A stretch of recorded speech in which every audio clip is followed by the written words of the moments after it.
Hello everyone, welcome back to another Scrimba Live, and welcome to James Q. Quigg, who's here to chat to us today. Very exciting. Thank you for coming, James. How are you doing? Yeah, absolutely. Glad to be here. Been working together on content for several months now, so cool to come on the live stream. Doing really well. Having a good time working on some content for Scrimba. I think we'll kind of tease that a little bit here. And then Indeed we just will. continue to put out videos and other content in addition to that. Yeah, no, that's right. We are going to be talking about your upcoming course, which is coming fairly soon on Scrimba. I can't remember exactly when we're going to release it, but not too long. But first, we have to talk about the weekly web dev challenge entries. And it was quite an interesting one last week because the challenge was to create a form, which, if I just find it, was rather lurid, I think it's fair to say. This was the prototype. Yes, and people could either recreate it as is, or they could make their own, I should say. So let's have a look, and then we'll open the poll, and then we'll chat to James. Meanwhile, if you've got a question for James, please leave it in the chat, and I will ask it if I can. Yeah, so the first entry is from Scrimba Web Dev Challenger. This is a new mysterious person who has appeared, and this is their entry. I'm not sure how well this is showing up on the screen, but they've made this amazing, slightly psychedelic, moving background gradient, which I think is super cool. What do you reckon, James?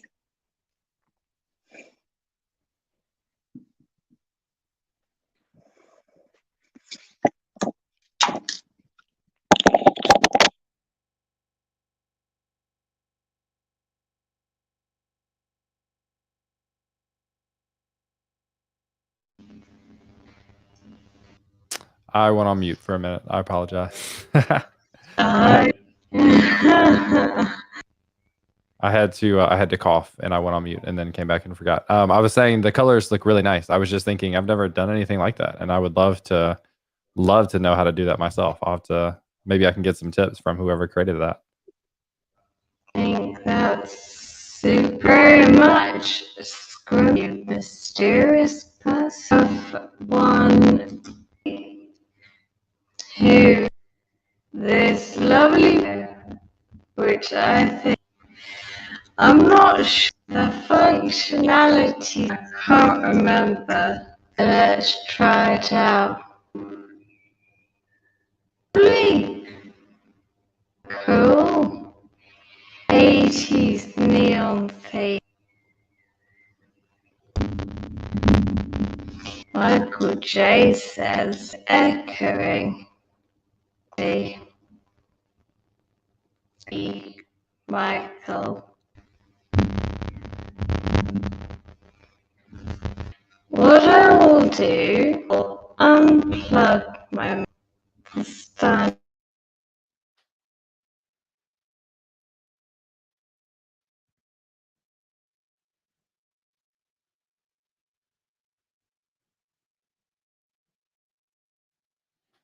If everybody else can hear me, I'm assuming this is my fault for going on mute and messing up all the audio. So I take all the blame for any audio issues that are happening. Okay, let me know if that's any better. I think I'll carry on, but I don't think it was your fault, James. So fear not. Yes. So the next one is from Maura, which is this lovely, I suppose, tiled background, you could say. But what I didn't realize the first time I saw this was it has a dark and a light theme, but they've both got this nice little effect. So I think that's lovely.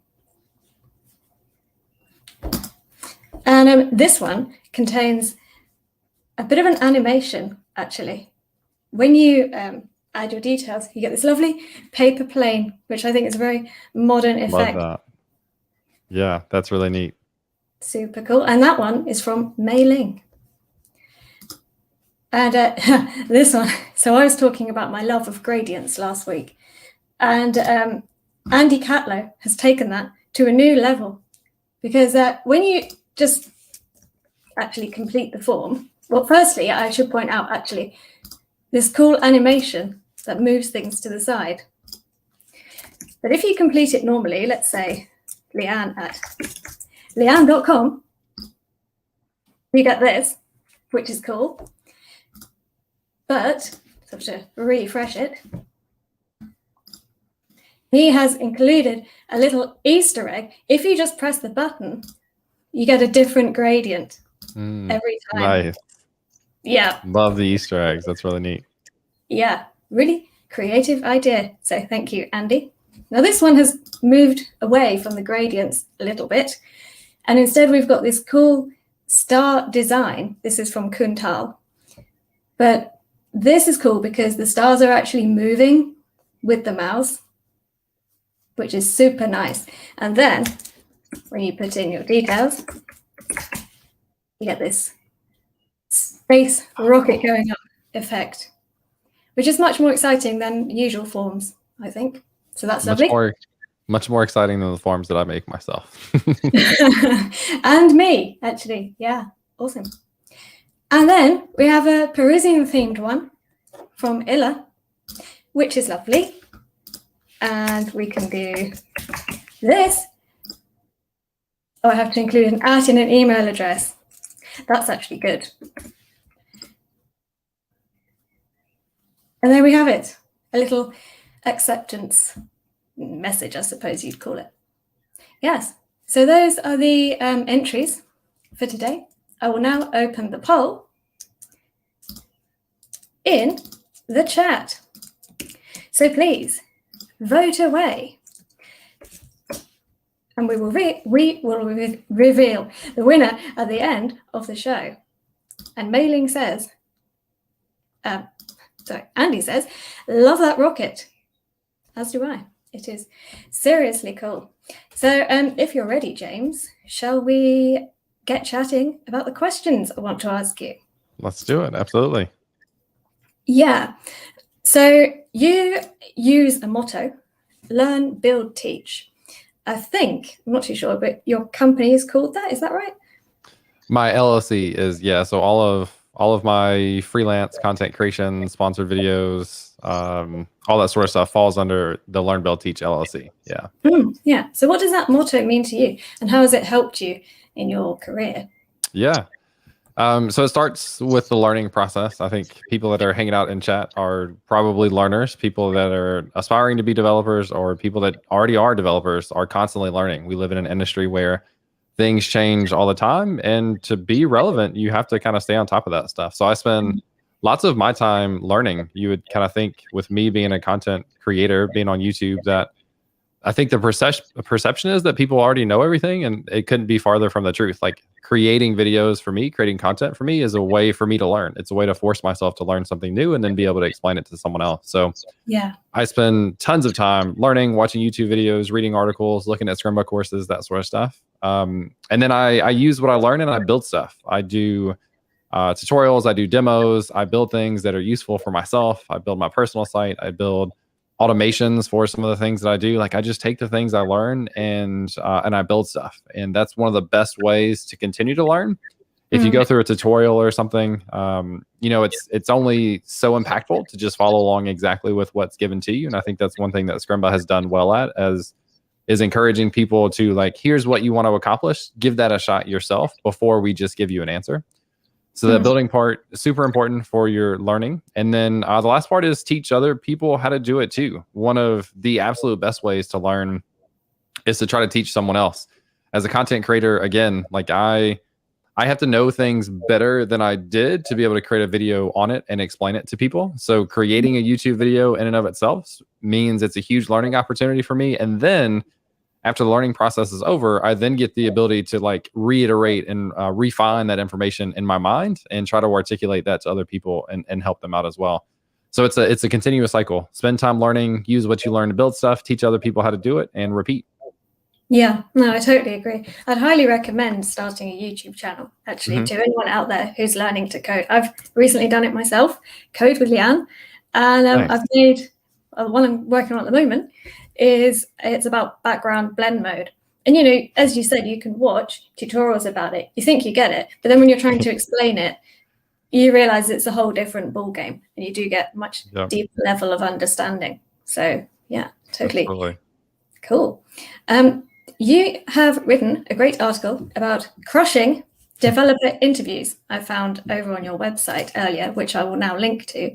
Can you tell us your number one tips for interviews? Yeah. A big one, which is probably what people think they're incapable of most, is approaching interviews with confidence. And I've really kind of preached that confidence is a practiced skill, just like anything else. Like I've kind of changed the way I talk about myself as a designer, because I for a long time said, like, I'm not a designer. I don't know how to do it. I'm not creative. I don't see those things. But the fact is, like, design is something that you can practice to get better at. And I've done that. Like, I still have a lot that I want to improve on, but it comes with practice and iterations. And so does confidence. And I think part of the way you do that is you take time to celebrate some of the things that you've been successful at. And that's really hard, because I think we often overlook some of our accomplishments and think that they're too small or that they were just kind of expected. But when you learn to take a step back and really appreciate the things you've done, the more you continue to build up that appreciation and to have more confidence in yourself. And when you walk into an interview, if you can confidently explain, if you can look people in the eyes and kind of tell them about who you are and what you've done, and tell that story more confidently, it makes a world of difference. The other really important thing is being able to craft your story. So going in again and telling people who you are and what you do, that's nice, but you really need to give the employer a reason to hire you, and only you can come up with that reason. And I think that people that are new to the industry or looking to get into the industry, they often overlook their experience from previous jobs or previous experiences that they've had in their life, and they just automatically cast them out as irrelevant. But it couldn't be further from the truth. And one example of that, when I was interviewing with Microsoft to start my career as a technical evangelist, they asked me which city I would prefer to be in, and they gave a few, and my preference was New York, Boston, and San Francisco. I wanted to be in one of those big cities. And they came back and said, we see that you have a major in Spanish. I double majored with computer science and Spanish. Would you be interested in working in Miami? We want to have somebody working in the Miami area. And I said, absolutely. And never in my life would I imagine that, like, speaking Spanish would help me in a technical career.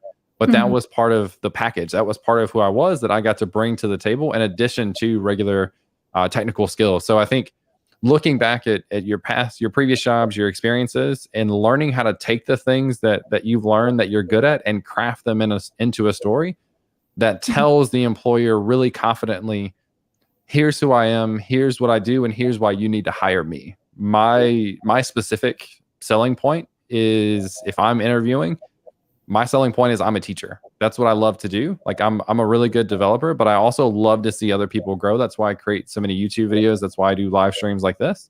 And so if you were to hire me onto your team, I'm going to be good myself, but I'm also going to make your team better. I'm going to teach the people who are coming into the company. I'm also going to challenge the people who have been around and some of the senior developers to make sure that we're continuing to learn and continuing to evolve. And that's my story that I have to tell. And I think everyone out here has a story. Most likely they just haven't learned what it is yet, and they haven't learned how to tell it really confidently. So working on that confidence for yourself, being able to really sell yourself with your experience and crafting that into this really appealing story, those are some of the things I think, in addition to like have portfolio projects and that sort of stuff, that really make a big difference. Yeah, and I think that's especially relevant to a lot of Scrimba students who quite often are career changers as well, and they've got experiences from other fields which they might discount. But as you've just illustrated with your example of speaking Spanish, they shouldn't discount them, and they should really sing about their other skills. Yeah, lovely. Speaking of portfolios you just mentioned, have you got any tips for aspiring developers on how they can make their portfolios stand out? Yeah. The biggest thing is to just build stuff. Like that's kind of the first thing. And people hear that a lot. And we talked about like tutorials are only so good if you're following exactly what's being told, but to really learn that stuff, you really need to kind of branch out and kind of see what you're made of, see what you're capable of, for two reasons. Like, one, you get a more realistic answer to where you are and where your skills are, and you give yourself this ability to like say, okay, I'm really weak in certain areas. Now I need to take on some extra learning in that area. So building out your portfolio, just having projects on there is kind of the first layer of it. The second layer to me is like, what type of projects? Typically what I say is like, it's things that help you, things that you wish you wanted. Here's a really simple one that I need to do when I have time to sit down and do it. When I do YouTube videos, for longer videos, they have timestamps where they do chapters, so you can kind of fast forward to the different sections. And what I do with my live streams is I start the stream, but I don't officially kick it off like where I want the YouTube video to start until like 10 minutes in.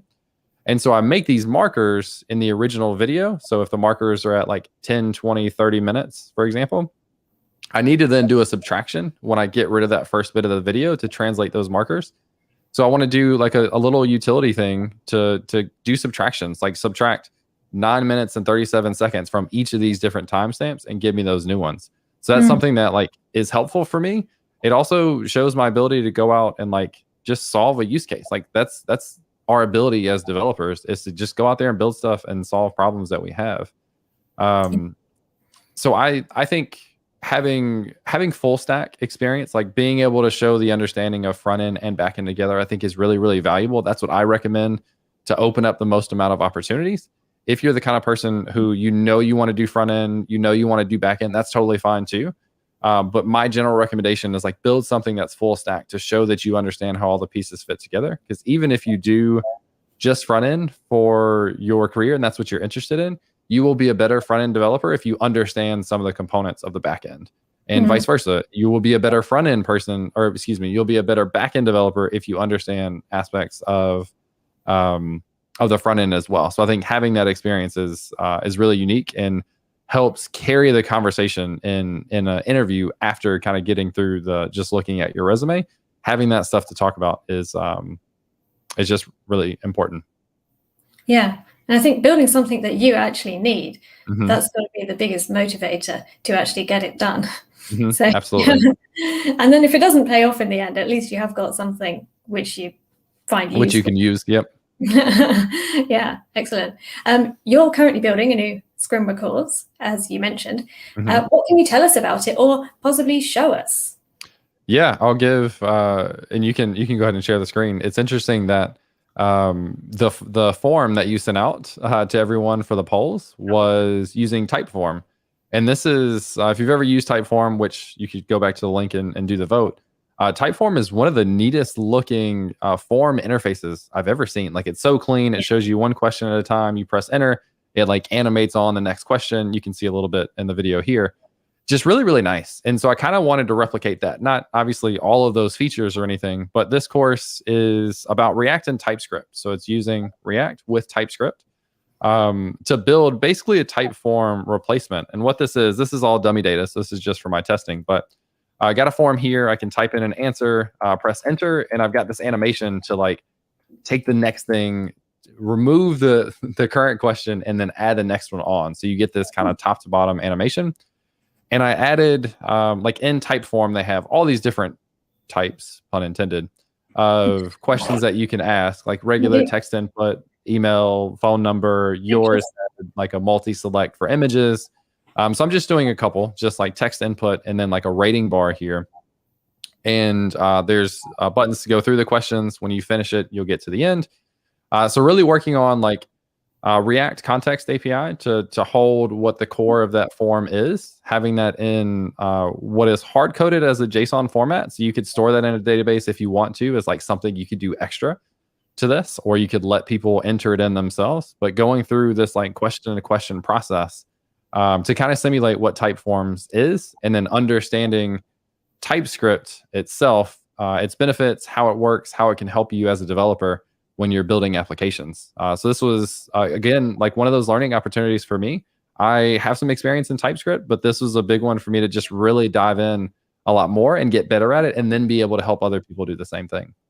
Yeah, well, it sounds like they want to. because I see, PPSLP yeah. says, I want to make forms like that. Yeah. Good to know. Yeah, that's good feedback. Hit up this course when James drops it on Scrimba later in the year. And James, you mentioned earlier the importance of having some back-end and front-end knowledge. Denny's got a question here. If you know enough Mongo and Express to wire up a CRUD for your React project, then is that enough to say that you're a full-stack developer? What do you reckon? Easy answer is absolutely. Like, yes. The technologies that you use, not super important. If you like, I've used enough languages, I've used enough frameworks to know that they all are pretty much accomplishing the same thing. Like, I've been teaching a boot camp where we're using Java and Spring Boot in the back end. Whether you've heard of that or have any idea what it looks like doesn't really matter. What I did is when we were learning some of those components in the back end, I then showed my class what the equivalent would be in Node and Express, like how the back end looked. And then we also got into database stuff and ORMs, like abstractions away from the database to help make it easy to work with. Those things are like almost a one-to-one in terms of what you're trying to accomplish. So for me, like your experience, Mongo and Express, and then React, absolutely. That's it. That's what you want to have. And you can translate your experience in Express to something like Java Spring Boot. You can translate your experience with Mongo to Postgres. You can translate your experience with React to Angular, Vue, Svelte, whatever it is.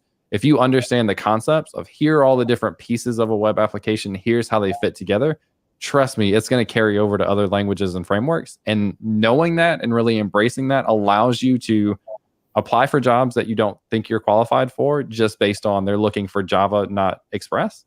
But then also allows you, if you do get the interview, to approach that with a lot of confidence to say like, yeah, I've never used that framework, but I understand those concepts. And here's how I've used it in this project that I built with Mongo, Express, and React. So having exactly what you have there, I think is spot on. That's what you want to have. Yeah. Great. And even if, as you say, it's not the exact technology, it's at least a starting point. So sounds like you're on the money there, Denny. Kahinda says, I love Leanne, as well as Scrimba. Thank you. Very nice. Yeah. Yes. Lovely question, Denny. Keep them up. I've got Ashutosh says, hey, James. Yeah. Hey. How's it going? Yeah. So, James, what are your favorite technologies to work with? I'll start with one. I think someone mentioned this at the very beginning of the chat. What about Tailwind CSS? Tailwind CSS to me is really fantastic. And it is for a couple of different reasons. I highly recommend the beginnertailwind.com course from my friend Chris Sev, who's on Twitter. And it's a course of learning to use Tailwind, but because Tailwind has so much structure around it, it's really a design system in and of itself. Because of that, you can really learn design principles from using Tailwind because they kind of like, you can customize it to any extent that you want, but because they give you this framework that's embedded in it, you start to understand how these different pieces fit together. Things like different shades of all of your colors, different font sizes, different border radiuses, that sort of stuff. Like having that structure is actually really, really nice to learn about design principles. So that course, Beginner Tailwind, is huge and really focuses on how that translates to just general design by using Tailwind. And Tailwind just makes it really fast, honestly, to build cool stuff. So Tailwind is definitely one that's top of mind for me. Next.js is, like, I've done a video several months ago of, I don't really have a reason to use Create React App anymore, although we will for this React and TypeScript course. But if I were choosing something from scratch, I wouldn't use Create React App anymore. I wouldn't use Gatsby anymore. I use Next.js. And the reason is that Next.js can do all of what either one of those things can do. So it can do static pages. It can do regular rehydration with React. So anything that you can do in regular React, it can do.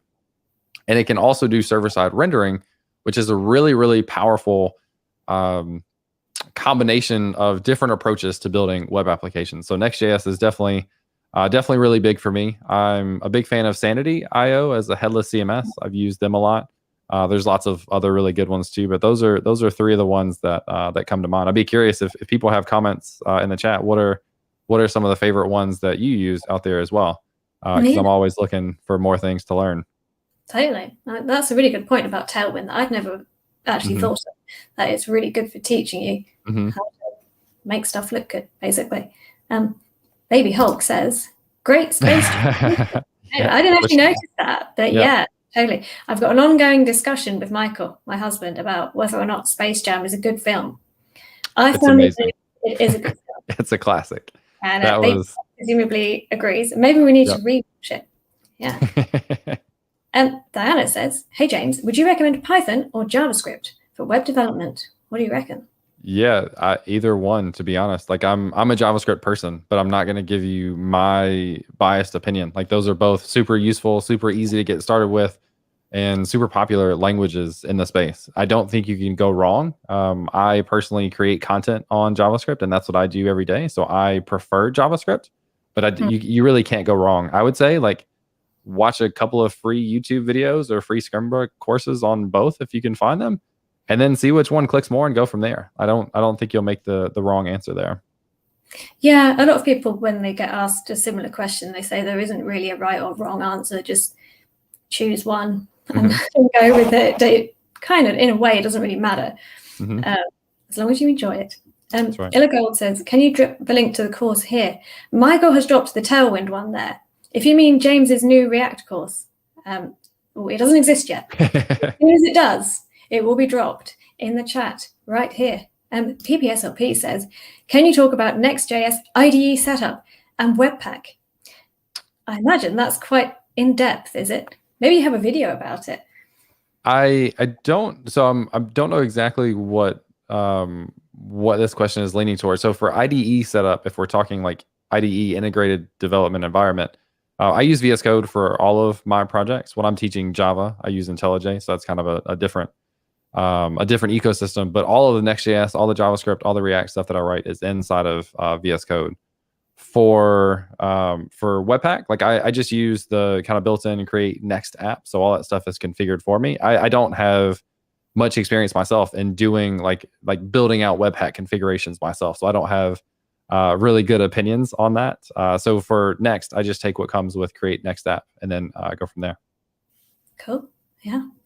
Oh, Denny says, don't think I've ever built anything in React without create React app. Another goal. Yes. There you go. Yeah. Good. Let us know when you achieve that goal, Denny. And Tom Chant says, should we practice algorithm challenges for web dev interviews? That's an interesting one. This is a fantastic question. I'll start by saying I think one of the things that people that are self-taught and that go through boot camps miss is algorithms and data structures. Now, I don't think a lot of algorithms and data structures stuff ever comes up in the real world. Like you've probably seen memes where it's like in your interview, it's like, do this really big, huge thing. And then when you get the job, it's like, all right, can you edit this HTML? So like, I want to acknowledge that I think it is a gap that is really useful, data structures and algorithms, but only to a certain extent, and probably not to the extent that people seem to think it is based on interviews. But should you practice algorithm challenges for web dev interviews, the one tip that we didn't mention before for interviews is ask what to expect. Like if you know that there's going to be a whiteboarding challenge, absolutely, you should go and practice those things. And I think do I think that that's the best gauge of your ability to do a good job or your ability as a developer? No, like I don't think it is.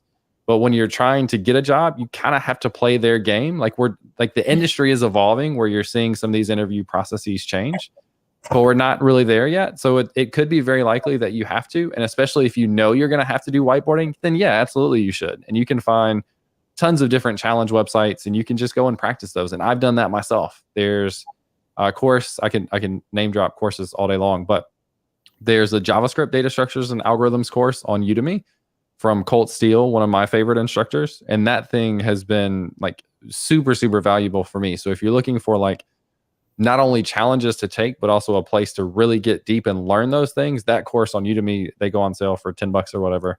Highly recommend that. So if you ask what to expect and they say, well, we're just going to ask you some questions about your experience. No, you don't need to. If they say, we're going to ask you some questions and then you'll do 5 different whiteboarding sessions. I've done the interviews at Google. I've flown out to New York and spent the whole day whiteboarding and did decent. Then yeah, absolutely, you'll need to practice to do well on that. Yeah. So I guess the key takeaway is to ask what's going to happen in the interview. They might not offer that knowledge, But if you ask for it, I'm sure they're going to tell you. And if they don't, that's possibly a bit of a red flag. Yep, absolutely. Yes, be ready, I guess. I think there's a Hitchhiker's Guide to the Galaxy pun in. Yes, lovely. Colt Steel, your recommendation, is a great feature indeed. Fantastic. And Adina asks, how can I improve my coding skills if I make projects by myself and I don't have someone to review or give feedback? Well, you can hop over to Scrimba's Discord and drop them in there, and hopefully someone will give feedback. Do you have any other tips, James? I think you're starting down exactly the same track I would. Like, obviously the Scrimba one specifically is a great resource, but there's so many different communities, and there's people that just enjoy helping other people. So I think the easy answer is there's lots of opportunities virtually, like especially given the last year or a little bit more, like people are much more used to working and being reached out to virtually, which is one of the benefits with a lot of negatives. But one of the benefits of kind of the world we live in. So I think there are opportunities. There's communities, there's Twitter, there's Discords, there's Slack groups that you can join and share that stuff and ask questions. I think a lot of people want to have like a formal mentor that doesn't it doesn't happen as often as people think. And what I mean by a formal mentor is like, are you going to find someone who's willing to give you like a 30-minute one-on-one every week? No, probably not. Or maybe not. Like maybe you might, but there's so much that you can take from other people. Taking courses that we've talked about, like I learned so much from courses. It's not that it's teaching me like brand new stuff, but I'm learning ways to do things that just make more sense and do those small improvements to the code that I write.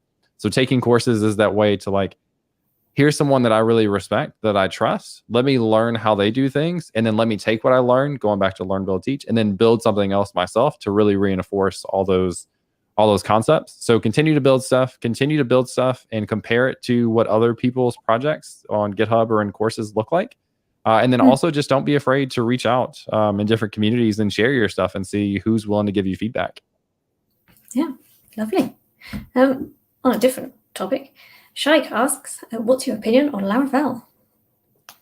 I have no specific opinion. I don't have an opinion from the perspective of I have no experience with Laravel, but I will say, like, going back to the conversation about comparing frameworks, none of them are all that different. They more or less accomplish the same types of goals. So if you're debating about whether or not Laravel makes sense as a framework for you to use, unless you know the specific industry or the specific geography that you're applying to is looking for another framework, I just go and do that. Like learn it and really focus on the concepts. And then when it comes down to, can you learn another language and framework combo? You can, because you already know the concepts. That's the most important thing for me. Again, no experience with Laravel, but tons of people love Laravel. It's still super, super used. So I don't think that's a bad thing at all. Yeah, definitely a good point you make about geography, because I think they can be quite specific areas in terms of what is usually looked for. So have a look on LinkedIn jobs for the most common frameworks is my tip there. Daniel says, how can you make some local connections in the industry, especially because events like meetups and stuff don't really happen? Yeah, well, one, I would question a little bit, how important are the local connections specifically? Like you mentioned events being virtual. Like you have the ability now to take advantage of so many different meetups across the world and so many different conferences and so many different live streams across the world. Like that's a great opportunity to continue to network and build relationships and learn from other people and that sort of stuff. So I'd question a little bit, like maybe you just take advantage of the virtual world that we're in now. In terms of in-person activities, you'll see a lot of the meetups that were started in a given area. I'm in Memphis, Tennessee. Our meetups, several of them now are virtual, but the core group of people that attend that are local. So you have the ability to like check with your meetups to see if they're still doing events. If they're doing them virtually, go and attend, and you can pick up on who works at a company near you, who works at a company that you want to work for, who does something interesting. And when we get like more comfortable going and hanging out in an in-person meetup or a coffee shop, those are people that you can reach out to. So take advantage of just the virtual world. Some of those will not be necessarily local, but if you pay attention to meetups that are local but are open virtually, you'll find some people that are specifically in your area as well. And you have those connections to connect more with once we get into doing in-person events more frequently. Yeah, fingers crossed that won't be too long. I think Arpip says, is Vue good for jobs in the near future? A simple answer, yes. Yeah, and maybe going back to the point you were making earlier about if you learn one framework and then it turns out, oh, that's not really the one, it's fairly easy to make the transition from what you were saying. Yep. So you can't really lose. It's a win-win. Yeah. Agreed. And React and Vue, so similar in that regard, both very popular. Like I think there's probably more job opportunities in React. So that would be my choice. There's also, I think, more learning content around React. So that would be my choice, but that's a very small advantage, I think. So yeah, definitely think you can't go wrong. Again, if you can do research for the companies that you want to apply it and know what they use, you will have a little bit of an advantage. If they use Vue and you start with it, you'll have a little bit of an advantage over starting with React, but you can learn the other one after you become comfortable with one. Yeah. And then got a question from Nikhil. What are your views about big tech giants hiring on the basis of DS algo problems instead of development skills? Yeah. One that like you could argue or debate that like data structures, algorithms is part of your development skills. So I think they're not necessarily mutually exclusive, but I don't think it's the best tell of someone's capability to be a good employee, to write good code, that sort of stuff. So think about like in the United States, we have to get into college, you take either the ACT or the SAT. These are standardized tests. And the interesting thing is like you can not really get stuff that well, and you can study really, really hard and do a ton of practice tests, and you can do really good on the exam. You could also be like really, really, lack of a better word, smart, or just like really knowledgeable in these areas, but haven't practiced those specific types of questions and not do as well. It doesn't necessarily reflect who you are and what you're capable of. So to that point, like again, me going to the Google interviews and doing those and having those really intense conversations about how do we make this as optimal as possible? How do we use a different data structure? How do we use a different algorithm? I think it has some value for specific companies and probably much less companies than actually do those types of interviews. So I think it's good to put people on the spot a little bit to see what their knowledge is and how they get started. But I don't think that's the number one test, because I could spend hours and hours and hours just preparing and memorizing which algorithm to use in a certain scenario, but it doesn't mean I'm a better developer. My ultimate example of that, when I was in college and studied computer science, like I got good grades, but I graduated and didn't know anything that I should. Like my first technical interview, I completely bombed, like I couldn't answer almost any question. And it's because I didn't really, I studied in college to get grades, not to really learn and appreciate the stuff that I was working on. So I think that's something that is really important to factor in when looking at a candidate, is not only how can they do with a lot of pressure, real time, trying to figure stuff out, but how are they as a learner? How much do they want to learn? How have they progressed in their career so far? And what other aspects would they bring to their team? So short answer is, I think it makes sense for some companies, a very small amount of companies, but in general, it's not necessarily the best tell of who is or will be a good developer. It's interesting that you say that, because I have had Scrimba students who have said the same thing about they have a CS degree, but when they left, they realized that actually they didn't know things as well as they thought they did, or they didn't know the things that they needed in the jobs that they wanted. So how did you overcome that problem? Appreciating and loving what I was doing. I had this moment in college where I wanted to learn how to do Android development, mobile app development, and someone gave me a textbook of like, follow these things. And it was cool, but I got to a point where I was like, this just like, I'm just following a textbook. I really want to build something. So I decided to build something I was really passionate about, a Harry Potter trivia app. And I just Googled and searched in the book and found the different pieces that I needed. And that helped make it more real for me. The other thing was, the other couple of things were, there's so many concepts in like object-oriented programming, really deep topic, that were covered in college that I didn't really understand, because they don't really make sense until you're working with a team. Like, why am I protecting my code from someone else if I know what I'm doing with this code? And as a simple example, and you can't, like, it just literally, like, I heard of these concepts for years, 6-7 years, until I got into my job at FedEx as a software developer. And I was doing that every day and surrounded by other people and hearing how they would use stuff and how they would potentially like not in a bad way, but like mess stuff up. Like we need to protect our code because other people are going to do things that we don't expect. So we need to prevent that. And that's really what object-oriented programming is about. So until you can, any concept that you read in a book is not going to cut it. It's really not going to make sense to you until you experience it. So the more you build stuff, the more you work with a team, even if it's on a small project, like that's a really, really valuable experience. And the more you appreciate what you're doing to the point where you ask questions. How does it work this way? Why does it work this way? Why are we doing this? And having those conversations is a game changer in terms of really understanding what you're doing and why going forward, and helping solidify those concepts. And the difference between memorizing the definition and understanding what a concept is the definition doesn't mean anything. That's just somebody who memorized. Understanding that concept and how to apply it means you can go into a company, you can write code, and you can contribute in that way because you already understand how that stuff fits in. So working with a team, just having experience overall, and then asking questions and really enjoying and wanting to learn about what I was doing. Those are the big things that made a big difference for me. Yeah. And did you teach yourself what you needed to know after college then? Mm-hmm. Did you go and study somewhere else, or So having my computer science degree, I feel like I have more in common with self-taught or bootcamp developers, because I had this interesting point in my career after being at Microsoft and not like it was technical, but not writing code every day, not writing like production code. I had this gap of really needing that opportunity at FedEx to write code every day. And right before I did that, I took, going back to Colt Steele, the Web Developer Bootcamp by Colt Steele. It's been the most impactful course on my career that I've ever taken. And that was the game changer for me, where I could start to see, like, if I write code, now I can see the results in a web page. And that was really enticing and really appealing.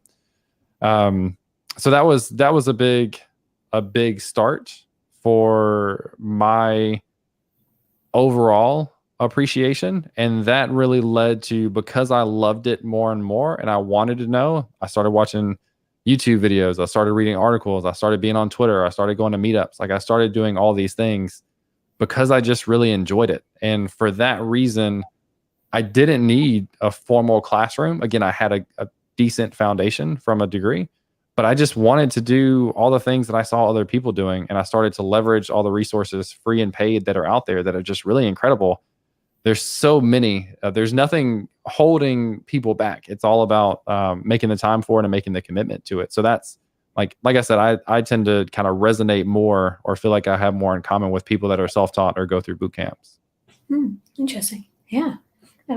Bit of a quick question from Shai, and that is React Native versus Flutter. It might not be quick, actually. It might be a very in-depth topic. It probably is a short answer, because I don't have specific experience with either. So I'll give you the generic, like, these are both very popular frameworks. These are both viable options. I would imagine, like, you're not really going to go wrong. I think you can ask yourself, like, what experience do you have? Do you have experience with React? Well, React Native might make more sense. Are you looking to learn a new language in Dart in a completely different ecosystem? Flutter might make more sense too. So I don't think you can really go wrong. If you have jobs in your area that are hiring for either one, obviously choose the one if that's your goal that aligns better to that. But both really good options, not ones that I have specific experience with, so I can't say much more than that. But I don't think you'll really go wrong between the two. Sounds good. Yeah. Sukesh asks, I've been in a non-technical field and want to get into development. Will I be considered, and does my age matter? We don't know what your age is, but true, yeah. In general, does age matter, do you think? So we've talked about this a little bit. I've been non-technical and want to get into development. Like, that's probably a lot of what the people who are here want to do, right? Like, you probably, hands up in the chat if that's similar to where you are in your career or where you want to be in your career. Part of that process is learning, again, how to embrace your previous experience and bring that into the new jobs that you're applying for, and really have this package of, this is why I'm the right person for this job. And that conversation might be, I don't have the experience that you'll find from other candidates, but I can bring this experience, and this expertise to the table that is not necessarily just about writing code. And like, I think we almost idealize or like make that process seem simple. It's not, right? Like this is a tough transition, but like Scrimba has seen, I have seen so many people have gone through this transition that coming from a non-technical background, wanting to get into development, it's absolutely possible. There's way too many resources, free and paid, for you to take advantage of that you can't even think it's not possible. It might be long, it might be difficult, but it's absolutely possible. As far as do companies consider your profile, again, like you have to shape that profile into something that's going to make sense for them, and you have to build projects and you have to build up some of your experience and translate that into something that they want to look at. And the last thing, does age matter? Unfortunately, yes, I think sometimes, like it shouldn't. Does it affect some people's hiring decisions or interviewing decisions? Yes, unfortunately. But I've also, someone joined my team at FedEx who went through a boot camp that I taught. And I don't know his specific age, 50, 55, maybe. Hopefully that's not overestimating. I don't know.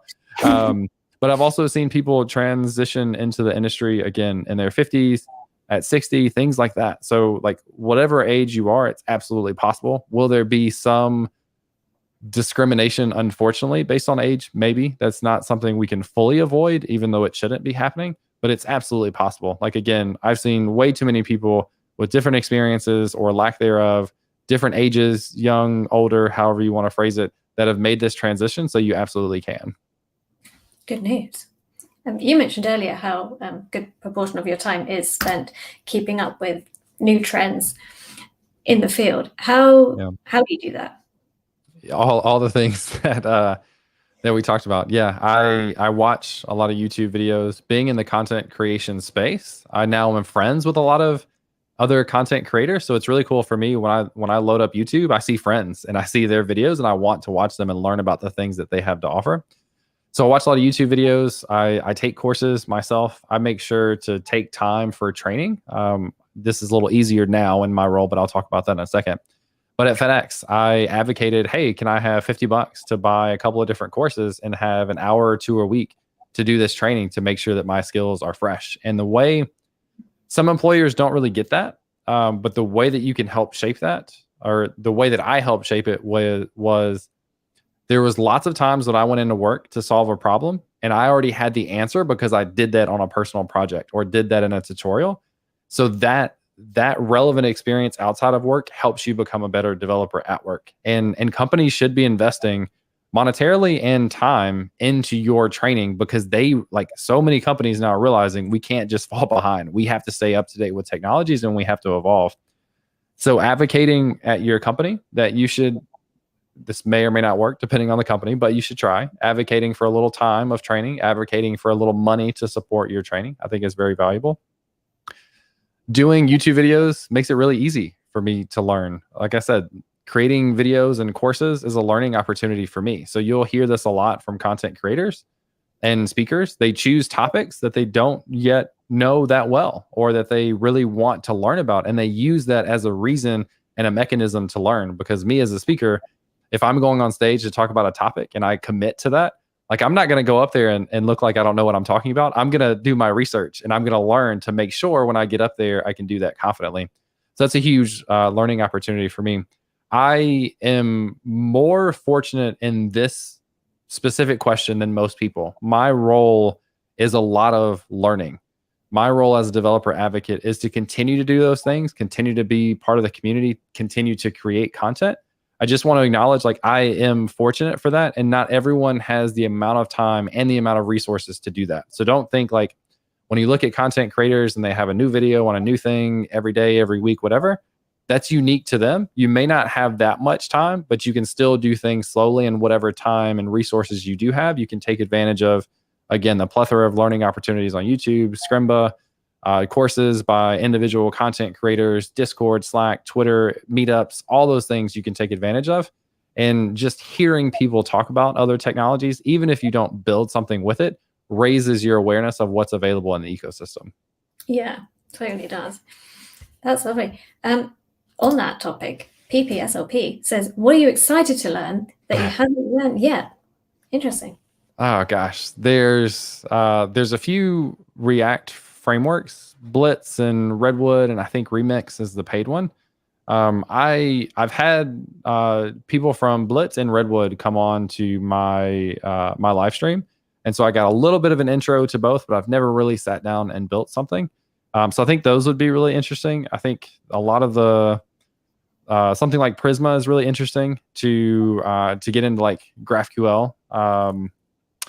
I have some experience in GraphQL, but there's a lot of tools that help make that stuff easier. Anything, honestly, that can help make my development process easier and faster, I'm really interested in. I just rarely ever have enough time. I'm assuming like most people feel the same way.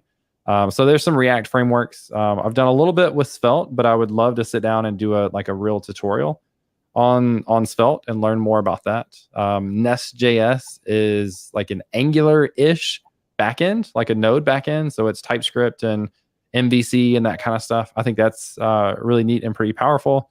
A specific topic that I still know nothing about are SVGs. SVGs images are like really valuable, and people do these really, really neat things. And I've never sat down, like, to me, SVGs is like this foreign concept because I've never sat down and tried. So that's the thing. General animations, like doing like the demos that we showed before, like doing some of those gradient backgrounds, the animated stars and the rocket ship shooting up, those kind of small, micro animations or micro, there's a word for it, micro something. Those I would love to just sit down and make those. So again, like there's a long list of things that I would love to have a few hours to just sit down and play around with. Yeah. Sounds like you've got a busy learning schedule. Yeah. I've got a question from Ulas, who's essentially asking whether they should nail vanilla.js before learning React. Now, I know that Michael, who's in the chat, has some strong opinions on this from his own experience, but what do you reckon, James? Yeah, my personal opinion is having a good foundation in vanilla JavaScript makes it easier to learn the different frameworks, React, Angular, Vue, Svelte, whatever. So my personal opinion is to do some amount of intentional learning and practice with vanilla.js and then move on to something like React. A great resource is the JavaScript 30 course from Wes Bos. It's free. That one just goes through like, here's how you build a bunch of different things with vanilla JavaScript. That's really, really neat and really useful. So something like that, I think, and it wouldn't take you too long to do that.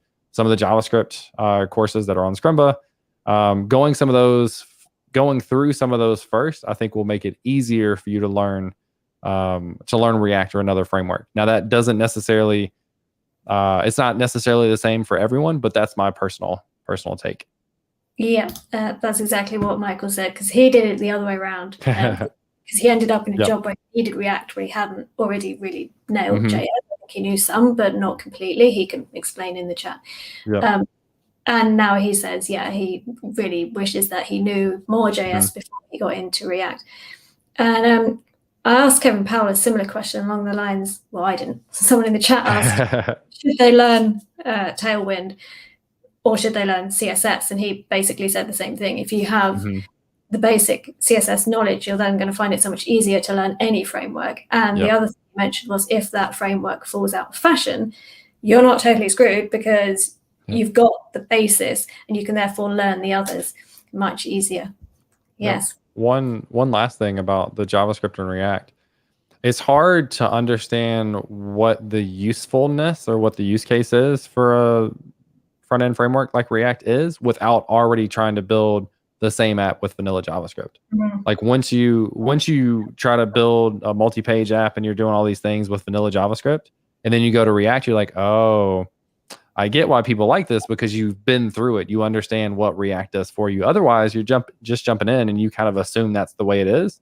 But it is the way it is because it solves a lot of different use cases and difficulties with building things with regular vanilla JavaScript. Yeah, absolutely. I did see an interesting question here, which is also something I would like to know your thoughts on. What advice you have for someone that wants to start a YouTube channel on web development? Yeah. Short advice is just do it. It's such an amazing learning opportunity. Even if no one else watches them, you still have a learning process. You still get a lot out of it, so much out of it. Like I've learned so much more from creating YouTube videos than I have watching them. And I've watched a ton of YouTube videos, but that level of learning and appreciation comes from actually trying to create the content yourself. And it doesn't necessarily like just thinking about the benefits of having content like on your portfolio, on your resume, things that you can talk about in interviews. It doesn't also have to be YouTube. It could be blogs. It could be tweets. It could be being engaged in the communities that we're talking about. So the easy answer is just start. The second part to that is just when you do a first video, don't think about it too much. Like send it, publish it as early as you can, and then just get better from there. Because if you wait to finish and make that first video perfect, you'll never publish it. You'll be much better off publishing one, looking at it, cringing, and saying, all right, these are the things I need to do better, and continuing to do that. A little selfish plug here. I have an ebook on that topic. So exactly that topic. It's YouTubefordevelopers.com. If anybody wants to, actually, I can grab the link and put it in there. Please do. I will check it out. But there's a lot of what I just said is in there. And I talk about my experience in getting started, what my numbers look like, how I've gotten more growth in the last year, things I've done, that sort of stuff. So yeah, I would recommend that from a selfish perspective, but I also think the content that's in there is really valuable. No, that sounds good. And I think what you're saying about just shipping it is important as well. I went to a conference once and someone gave a talk on the topic of perfect is the enemy of done. And I'm a great one for that, definitely. So yeah, just get it out the door. And if nothing else, later down the line, you'll be able to do it reacting to my past video. Yep. So, yeah. It's useful in the end. Yeah. PSLP says, I know vanilla JavaScript fairly well. Would you recommend learning chocolate or strawberry JavaScript? Those will probably exist one day. Probably. Maybe ahead of your time. There's PPSLP. I mean, there's time limit. Yeah. There's lots of memes about JavaScript frameworks. Just pick a regular word and add .js to the end, and you've got the new framework. You can get literally anything. Yeah, totally. Michael J asks, would you recommend studying / coding every day for beginners? A lot of people say that you should do that, but then Kevin Powell says you shouldn't. You should have a break. What do you reckon? I think you just have to pay attention to your level of interest and the idea of burnout. Like I don't write code every day, and I never have written code every day. And I try to be very lenient with myself, like especially with creating videos. I love creating videos and I love learning new things and I love writing code, but I have weeks where I don't feel like creating a video. It doesn't happen that often, but when I just don't feel it, I don't do it, because I don't need to force myself to do something that I'm not eager to do that day. Now, if you're really desperate for a career change and you really need to, like, you're in a financial situation or whatever, and you really need to get that job, like, you're probably going to be more pressured to do that. But I think you deserve to have those breaks. You deserve to respect your mind and your body to make sure that you're paying attention to how you feel about it. The other part of that is, I had another part. Now I think I'm losing it. Anyway, just paying attention to yourself, taking time for yourself. Oh, the last part is have other hobbies. Like my wife and I have been playing golf for the last 6 or 7 months. I really enjoy doing that. I play a lot of sports. I love playing sports. I've got nephews that live a few blocks away, so we spend a lot of time with them. Having other things that you do, I don't think it should be like write code all day. I think you should have other things to help kind of break up your brain process, your thought process, to do some different things throughout the day or throughout the week to kind of break things up a little bit. Yeah, and I've certainly found if I've got a problem with code, going away and doing something else, that's when the inspiration comes. When you're, I don't know, brushing the cat or whatever. John Doggett says, would writing blogs be a good alternative to making YouTube videos? From my experience, certainly yes. That's actually how I got my job at Scrimba, in a roundabout way. So I think so. Yeah, certainly. Absolutely. Any kind of learning in public, basically, I think. Agreed. Yeah. I'm well aware that the hour is almost up, James, but there is one final question which I feel the need to ask you.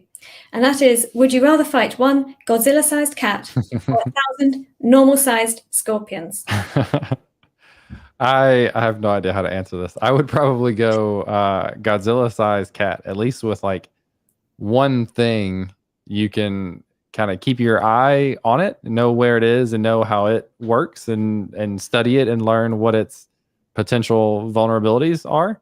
If you have a 1,000 scorpions, you don't know where they're going to attack from, and you don't know how to, I would think, how to fend them off at the same time. So if you have one big thing, you can keep an eye on it. You could kind of be a ninja and move around in the dark and sneak up on it from the back maybe, or something like that, find its vulnerabilities. So I guess I would go the really big Godzilla cat. Is that what we said? Yeah, I think I would too. The reason being is I live near the sea and cats hate water. So you just run in the water. I've thought this through. Michael will answer these questions now because he thinks they're silly. But, they might come up. And James, if you need to go, that's totally fine because I booked you for an hour. I'm going to reveal the winners and babble on about some Scrimba things. But you are also welcome to stay should you wish. So it's entirely up to you. Yeah, I do have a meeting now, but thank you for having me. I really appreciate it. Thank you for everybody participating in the chat for all the questions. If you have so many questions today. Yeah, if you have any follow-up, I'm on Twitter at JamesHughQuick, so feel free to go over there and ask questions and continue the conversation. But I appreciate you having me. Yes, it was lovely. Thanks for coming on, and looking forward to your course coming out very soon. Cool. Yeah. All right. I will talk to you later. Bye now. Yes, so that was James. What a nice man. And very interesting questions. So thank you for being so interactive. That was lovely. And I would like to hear your thoughts on the Godzilla-sized cat or 1,000 scorpions. Which would you rather fight? Now, when I discussed this with Michael, he went for the scorpions because his feeling was that you wouldn't want to fight one tiger, would you? And a Godzilla-sized cat is like 100 times the size, which I can see the point he's making. But I just think 1,000 scorpions would be totally overwhelming. Also, I like cats. So I think I could win it over, I do. Or maybe Pumpkin could. People are asking where Pumpkin is. He's not allowed in here when I'm live streaming alone because of the time he was in here when we had Danny Thompson and he body slammed my light and basically almost destroyed the whole stream. But he'll be here on Friday when, this brings me to my next point rather smoothly. It's as if I planned it. On Friday, when we have, that's something else. The live coding event, I realized I had to rename them because all the thumbnails were identical. But it's the same thing, Tea and Code on Friday. Michael and I will be live coding, and Pumpkin. The latest weekly web dev challenge, which if you haven't already seen, is right here. If I can copy and paste that. It's creating this calculator to tell you how many days old you are. Several people asked for a JS challenge. I have delivered a JS challenge, but should you wish to do the CSS as well, inside here there is a link you can press so you can get the unstyled version and do that as well. So yes, totally up to you. I do hope you take part, no matter what you do. I need to announce the random winner. I think I forgot last week. But anyway, this week's random winner is Adarsh Raju. So Adarsh, congratulations. You have won 6 months of free Scrimba Pro. This is another thing, actually, Denny. When I was contemplating this earlier, cats are so moody you never know what they'll do, but scorpions seem angry all the time. I did think this. You can get nice cats and you can get horrible cats. I'm yet to see a nice scorpion. Actually, I've only ever seen one scorpion, but typically they're not portrayed as very nice in films, are they? Marley says, I'll take my chances with the cat. Yeah, totally. I'm agreeing that. Oh, what's Michael saying? I'm just saying that no spiders or ants ever won against a cat. Did they ever fight a cat? I haven't seen that film. Same proportions, you lot have no chance. Interesting. PPSLP says, how do you vote? For what? For the Scorpion versus Cat, or for the weekly web dev challenge winner? In any case, actually, this is the answer. So let's give you another minute. Once again, I haven't got one of our fancy timers that you created because I didn't load it. So I'll just use this one. And in the meantime, I will tell you about some events. We have a community meetup tomorrow. Come and chat to Per and Alex and maybe some other people. Then, as I said, another live stream, whatever it is, on Friday. And then the office hour on Monday. If you have a code problem, come along and ask it, and hopefully we will help. And then next Tuesday, there is the Scrimba social quizzes with Alex. So that's lovely. And as usual, please join the weekly web dev challenge. There's over 2,000 challenges now on here. Come along and enroll, and then you'll get the email, which hopefully went out 6 minutes ago. And you'll get the challenge every single week. Exciting as that. 2 seconds. Okay, there was no noise, so that's rather anticlimactic, but never mind. Let me find the winner off screen.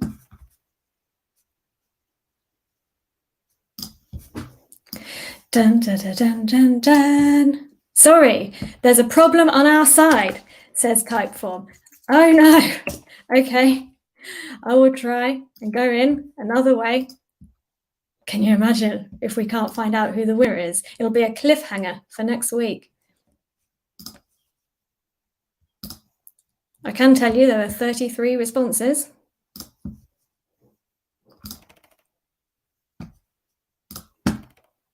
Ooh, interesting.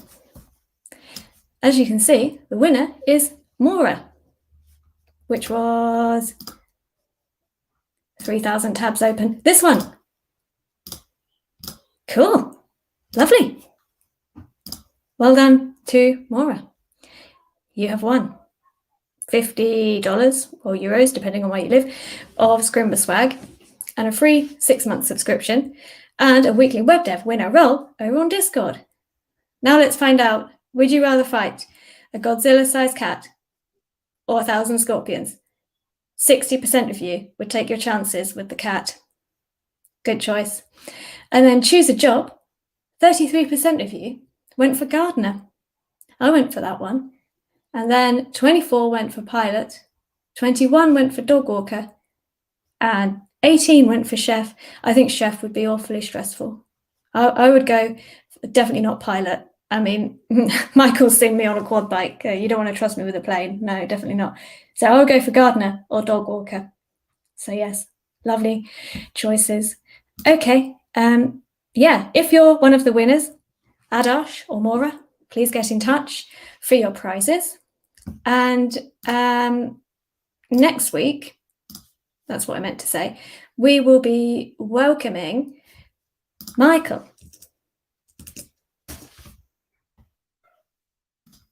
For another live stream about DevTools. He wants to tell you all his useful tips of things to do to help you out with DevTools. So hopefully I will see you all there. That would be lovely. And Michael will bring his hammer. Okay, thank you for coming and see you soon. Happy coding. Happy coding.